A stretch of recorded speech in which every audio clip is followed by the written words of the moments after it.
so welcome to the 82nd anniversary of the Willcox Historic Theater. We are super happy to have everyone who came to the show, and especially our performers, All Soul Trio, or All Sole. All Sole Trio. There you go. Gotta add the accent. Yes. So I'm here with David, Giuseppe, and Erin, and we're gonna get into a little bit of how they came to be and where they're going from here. So I guess, yeah, straight to the point, how did you guys become a trio? Okay. Take it away, Erin. Ladies first. Yes.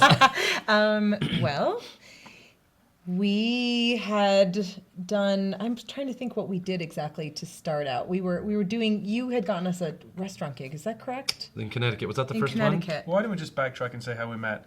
Erin and I are married, so we were working together doing concerts and stuff.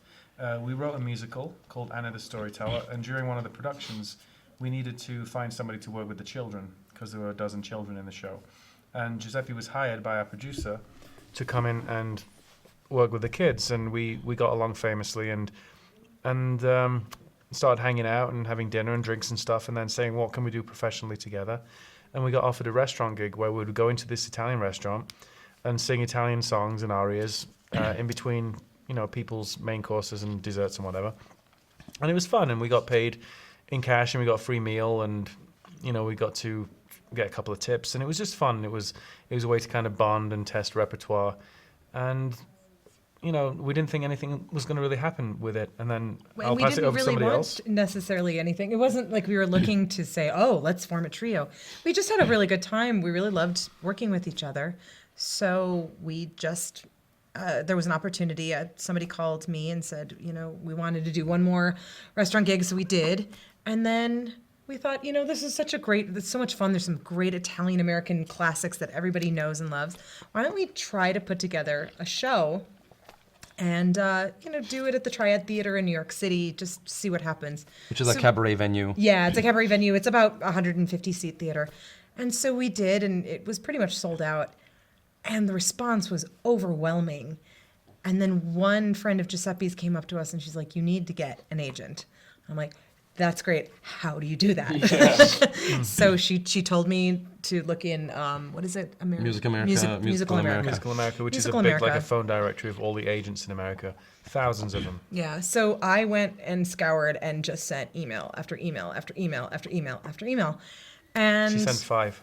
Just stop it. You're so ridiculous. I sent hundreds of emails. And then one woman got back to me and she said, look, I think you guys are great. I looked at your stuff. It's great. But she said, I'm not looking to add anyone to my roster right now. But she said, you're kind of doing this at the worst time because this is when all the conferences are going on. No one has time to even think about this. She said, try back in about 2 months. Just follow up with people. And we did. And then we got this first agent. Her name is Robin Klinger. And we started working with her. She came to our show, which was our big show that kind of cemented this Italian-American show.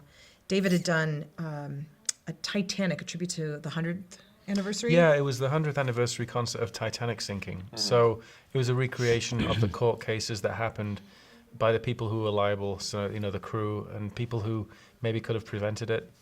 And this was at Lincoln Center. It was at Lincoln Center, and it was a very successful concert, which was apparently the Chinese are obsessed with the Titanic, so it was aired in China and 100 million people saw it. So it was really successful. And then, Hillary, who was the director of programming at Lincoln Center, said it was a great concert. Do you have any other ideas for concerts that we can do at Lincoln Center for their free concert series, where once a week they do this free concert at Lincoln Center? So we said we'd love to. And we said, why not do the Italian-American experience, explain how Italian music is so beautiful, and it kind of ended up in America by way of the immigrants who brought it over, who couldn't speak English, and they would sing on the boat and this kind of thing. And then the music was so popular and contagious that it ultimately ended up being performed by the most famous musicians in the world.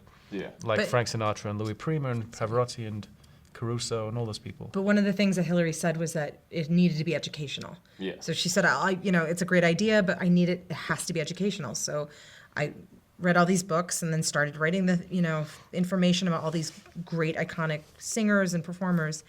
And then we just used a lot of the songs we'd already had. They just sort of fit. And then we kind of cherry picked other ones. And we did this concert, and it was amazing. And that solidified our agent. And then we started getting into this whole conference world where we met lots of different presenters from theaters. And we just, it started off slowly, a couple of gigs here, a couple of gigs there. And then it started to get more and more and more. And now we're in our, 7th season of touring. And we've had almost between 50 and 60 gigs just for this season.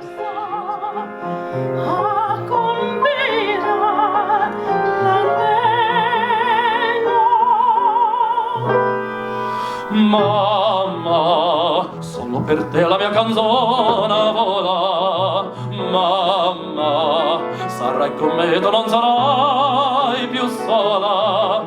Quando te voglio bene, queste parole d'amore, che ti sospira il mio cuore, forse non ti osano più.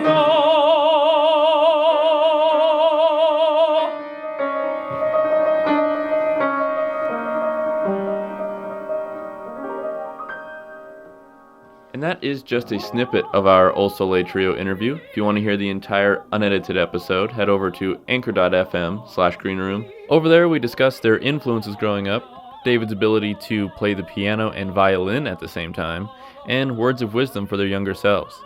If you have any questions you want answered in the next episode, anchor.fm allows you to record a voice message and send it in, or you can hit us up with an email or a comment down below, and we'll answer your question in the next episode. Thank you all so much for listening, and we'll see you next time on The Green Room.